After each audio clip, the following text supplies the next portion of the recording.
Good evening, everybody, and welcome to a slightly different video today. This is a topic that was suggested by one of our viewers and commissioned by one of our viewers.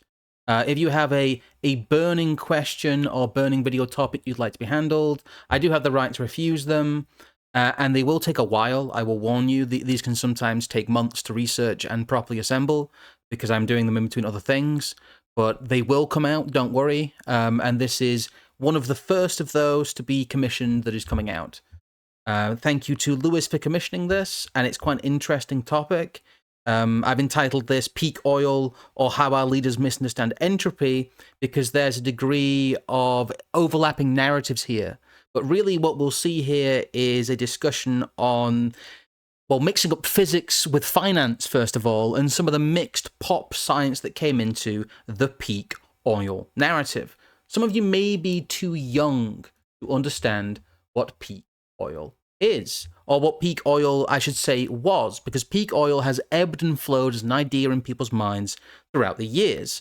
Depending on who you ask, when you ask them, the various versions of peak oil exist as the oil is going to run out in quite a 1960s and 70s naive sense, and then the later swapped around a little bit return on energy investment crisis envisioned in the 1990s, when there was this idea that oil extraction and production would become economically unviable in some way as prices rose but demand fell due to future tech.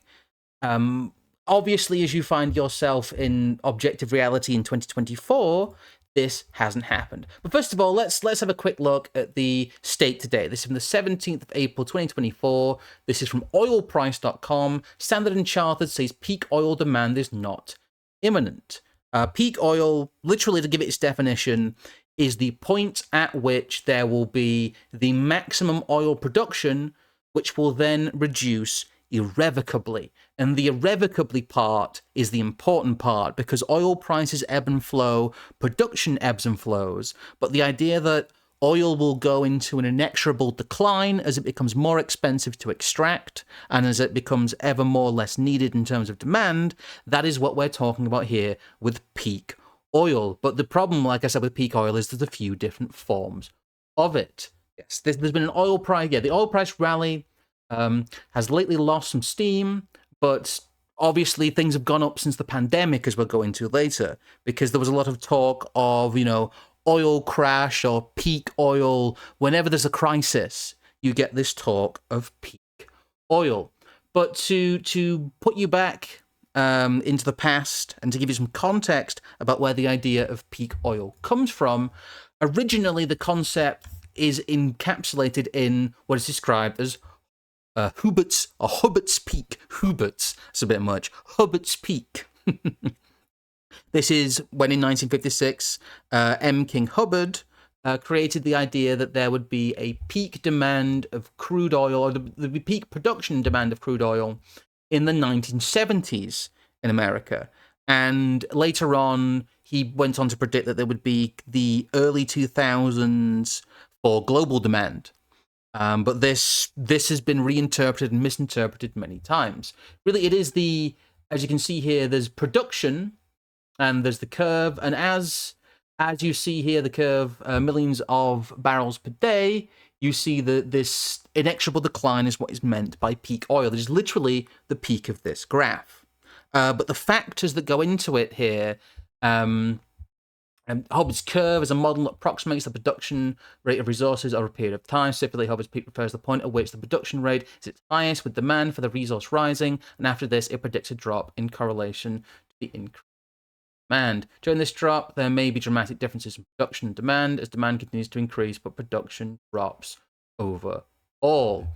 Again, he presented this paper to the American Petroleum Institute, that reflected on the potential outcome of the steady exponential growth of fossil fuel use. Particularly, he noted that the rate of consumption of these fuels was greater than the rate at which new reserves were being discovered. Originally, this is a run-out argument. This is the idea that we will reach peak oil production due to finite resources. This is the oil is running out of peak oil. But Obviously, that hasn't happened. Wells refill, we've had new technologies that have appeared that made this not happen. A lot of people have said that this has just delayed it. But when you get into the 1970s and 1990s, you understand that peak oil is really something that people only think about during oil crises. We have these acute crises where oil production, oil distribution, and the price of oil and the price of petroleum products becomes the main line current thing of a media narrative. You end up with petroleum products being in the headlines. And this doesn't happen as consistently as you'd think. It's something that ebbs and flows in people's minds. And an interest in peak oil follows these fluctuations. You had interest in it in the 1970s, and here is a letter to the Chicago Fed from 1994 talking about during the first half of this year, oil prices rose sharply, prompting headlines suggesting the return of an era of high oil prices. It's no coincidence that talk of peak oil takes place at times like with the Suez Crisis in the 1950s, which is, I believe, where Hubber's Peak comes from, that soup of the Suez Crisis.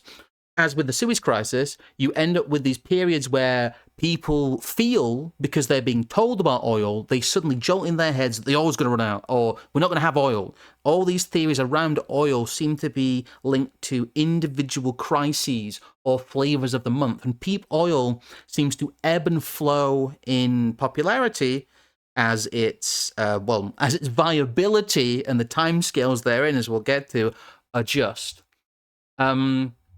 This is from JPT75. This is, I believe, a petroleum products blog, but they also seem to be talking about renewables. It's very difficult with energy companies these days because there's a mix of the old-style oil company rhetoric and the new-style green energy company rhetoric. But this is just entitled Global Energy Landscape. Our shifting energy landscape requires a new way to measure the amount of energy that can be extracted from any given source against the energy required to produce and distribute it. What they're arguing for here, and this is in 2023, but this is something that's come up before in terms of arguments for peak oil, is the energy return on investment. It's a big deal. And when you look at how green energy, in quotes, is measured, on paper, the energy return on investment is supposed to be higher. But the problem with this is that when you get into peak oil in the 90s, as this talks about down here, the utility of EROI, and it talks about the fact that the energy kind of recovery rate, the input to output rate of petroleum fuels has been falling. And a lot of people talks about that for peak oil in the 1990s. The 1990s reinvented peak oil as this EROI style disaster, that there would be the economic unviability of petroleum products because of a thermodynamic reduction. What I've read about this is it seems to be a perplexing mix of thermodynamics, geology, and economics. And it is a big pop science fusion. Agronomics of return on investment and therefore financial return on investment would peak again 2000 2005 globally. We saw Hubbard's curve, or I keep wanting to say Hubbart's curve re-emerged during that, and we saw a lot of people predict that because of technological reasons and because of the economics of oil at the time, that we would see peak oil again in the 2000 to 2005 range. This obviously didn't happen. Solar and biomass energy have low EROIs, with estimates ranging from 2.5 to 10, depending on the specific technology and location. Again, the energy return on investment as an argument for fossil fuel decline is something that is richly mixed up now with the green energy narrative. The big problem is that we have the energy narratives of the 50s, the 60s, and the 70s, all adding new social programming and really what are social issues and pop science and popular ideas into the mix. This is not really to do with the hard science numbers. In many cases, we are no longer talking about thermodynamics, we are talking about economics. And when we're talking about economics, what we're talking about is economic policy. That is the blunder that peak oil made, really. But there's still voices here that will push peak oil. One Shot's voice, that I want to say patron, but I suppose it is patronage, that the commissioner of this video highlighted to me was John Michael Greer. He is somebody who styles himself as almost like an eco-fascist or an eco-druid, a right-wing eco-druid. But he's somebody who bangs on about peak oil and the fact that it's still a blind spot. He is something from 2016, whatever happened to peak oil. And here he is on Twitter just this year talking about, the industrial nations will run out of the capacity to make oil economically viable. Higher and higher inputs to extract. But the problem is, as we've been over before, that the oil price ebbs and flows, yes, but we end up with cartelized production. A big problem with the peak oil narrative in that it relies, as I said, on some of the worry that took place during the OPEC crisis. And once we move beyond these acute shortage times, it becomes a lot fuzzier because obviously the oil hasn't run out yet. And that is the biggest problem. The biggest problem when you look at peak oil.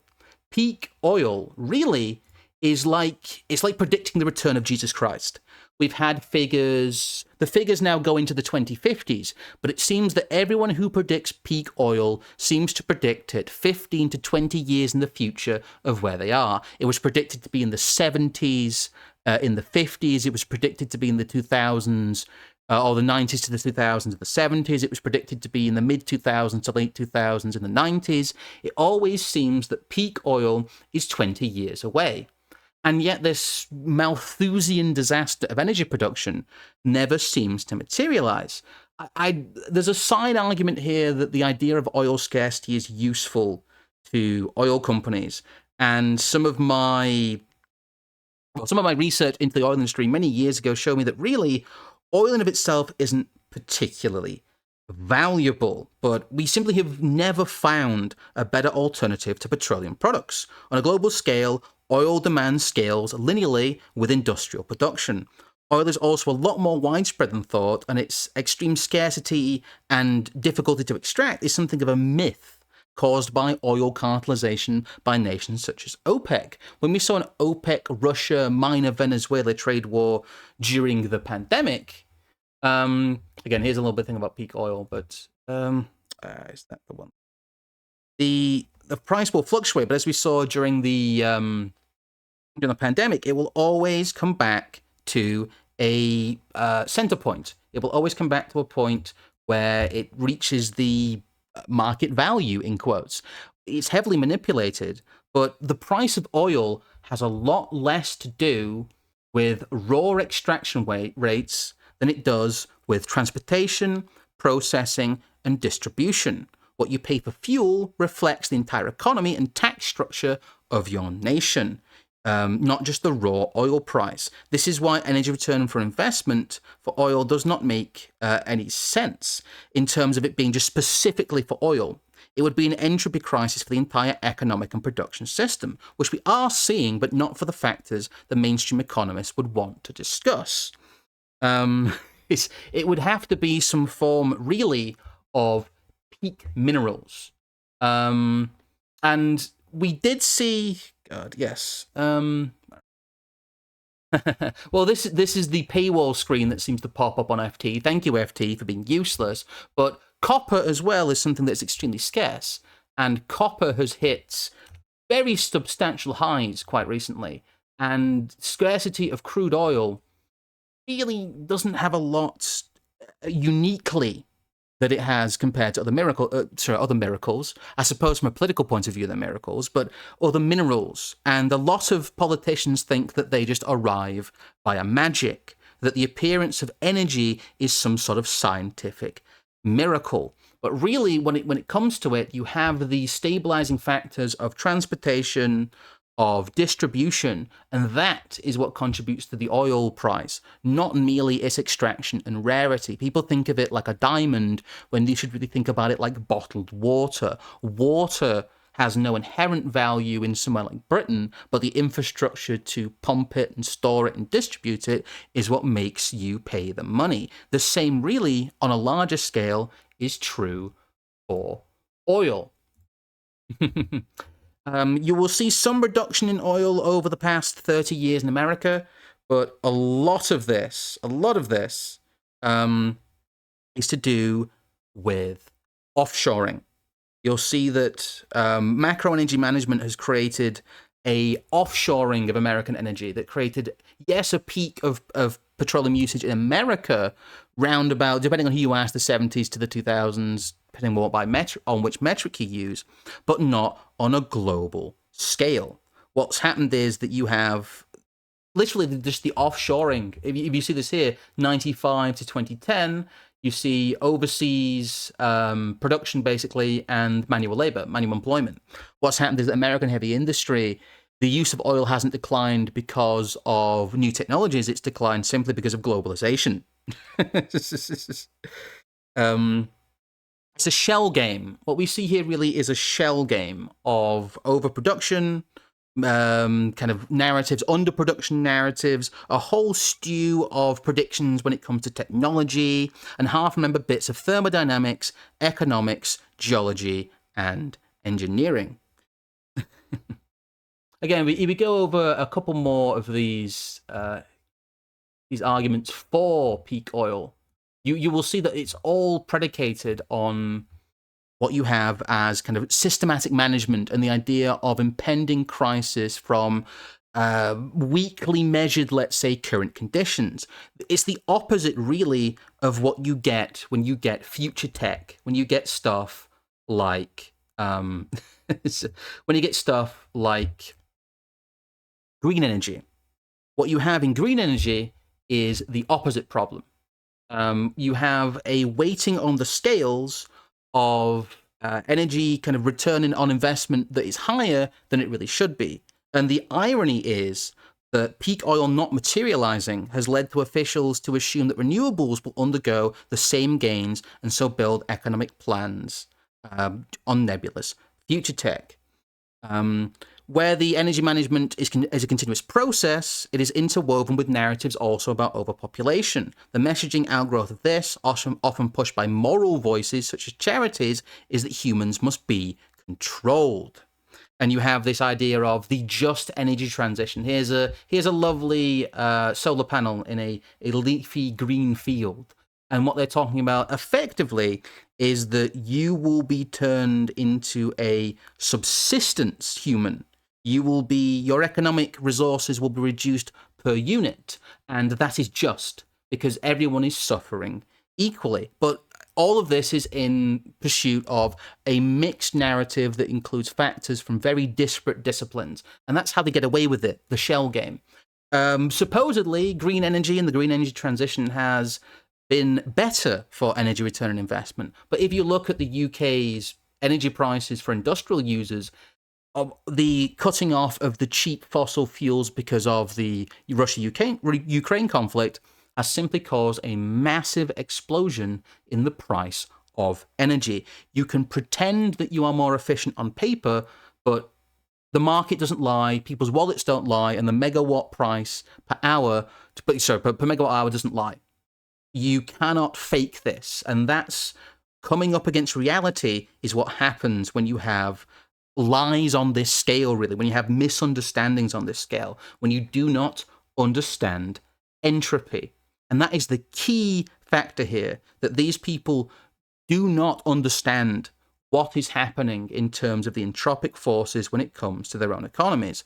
And they would rather highlight things such as oil and the transition away from oil rather than dealing with the fact that there is a general decline happening with technical competence. The inevitable outgrowth of all of this is that it runs headlong into reality, as with the German combustion engine ban. Germany may hold up EU plans to cut truck emissions. The big joke here was this idea of electric HGVs. Electric HGVs are this nebulous future tech you see. And it's the relation to peak oil here is that really the factors that led to people talking about peak oil are much more extreme when it comes to renewable energies. And we're facing a cliff face when it comes to this very, very quickly regulatory. Because by 2040, there's not supposed to be 90% of the HGVs on the road in terms of EU regulations. and yet the UK has no public electric charger or hydrogen filling stations solely for HGVs. The technology doesn't exist. This is the nebulous future tech. But the policy remains in dispute. Germany has rejected the proposal for an early review of the EU combustion engine ban, partly because kicking the can down the road and further management is what serves their agenda. Why deal with things when you can half deal with them continuously? But I've thrown a lot of stuff at you here. I've thrown a lot of concepts at you here. But the takeaway from all of this is that narratives from the past, narratives of a Malthusian disaster that can only be prevented by a managerial government, are increasingly common. You saw it with the COVID stuff and lockdowns, that only a managerial society could overcome this existential disease. And quite simply, you must be further managed and do what you are told. Macro-level energy management in a totalizing managerial society is also a vector of social and behavioral control. Narratives like peak oil and especially climate change are useful because they give excuses for managers to lower the material conditions of their populations, with the excuse of energy use per economic unit having to be ever lower in order to prevent catastrophe. Green utilitarianism, that is what we're seeing here. It is simply the subsistence level of the biomass that must be managed in terms of energy production. The perplexing soup and colloquial use of energy return on investment, and also its interchangeable use with kind of just normal return on investment in terms of financial return on investment, outside of a raw physics setting, is doomed to the failure of all economic planning. You can't predict both the future real-world demand and real-world efficiency of complex systems that do not even exist yet. This has also been leveraged into an anti-natalist narrative with clear social engineering intentions when it comes to both immigration and native populations having children. See all of our previous work for this. I would recommend people go back and watch some of our previous streams if they are struggling to keep up with some of this. We've covered a lot of the green issues, the farming issues, and all of that in our streams before. If you want to look at our UK food security stream, if you want to look at our population collapse stream, and if you want to look at our infinite migrant camp stream, basically all of our stuff that covers food, climate change, all of these things, if you look back in our back catalogue, and the skills collapse, it all does intertwine into these narratives, that we have this idea of the push and pull of what the managers want and the push and pull of what reality is. The problem with ever closer micromanagement of energy resources by central authorities is that people making decisions are not technical, and they are producing science with their fingers on the scale in terms of very important metrics like energy return on investment. The pricing of energy and the raw megawatt outputs shouldn't be really what we're debating endlessly here. I've undercut it with the pricing thing because that is the top-down reality from a top-down energy system. That if you are trying to, transition an energy system into quote-unquote green energy and energy prices triple, well, it doesn't look like that stuff produces very well, does it? Even with subsidies. So I hate having the technical argument, but in future I might have a stream. Again, thank you, Lewis, for commissioning this video. And if you want to support us, you can do via the Ko-Fi, via liking the videos, via commenting, and via kind of super chat, super stickers. We're still monetized on YouTube somehow. But this is kind of an outgrowth of a bouncing off of ideas between kind of me and you guys, really. I'm quite happy to do these. They're very relevant. I hope this hasn't been too rambly and too all over the place, because, like I said, there's a lot of temporal stuff with peak oil, but it's something that the boomers latched onto, very much so. I think a lot of boomers had the idea that, well, it doesn't matter because the oil's running out in 20 years. There's this continuous nihilism in the 90s that almost replaced some of the anxiety for the bomb for a while. In the 90s, people were looking for something to be nervous about. But as climate change comes around again, this underpinning false narrative of what really were like preachers saying, Jesus is coming next week, and he doesn't arrive. And then next week, the preacher goes, Jesus is coming next week. That's why I made the joke about predicting the return of Christ is analogous to peak oil, because that's what this has felt like. It has not materialized yet. It has been this ever-impending disaster that hasn't come. Mostly because petroleum products are such good fuels and they're so useful and they underpin so much of our industrial society, and we can't seem to get rid of them. But that is just objective reality. But objective reality and the narrative tend to be two different things. And peak oil and some of the social engineering contained in the revitalized versions of kind of energy Malthusianism show us really what the intended route of climate change policy is meant to be. And it seems it's a hammer and nail situation. A manager will only ever see more management as the solution to a problem.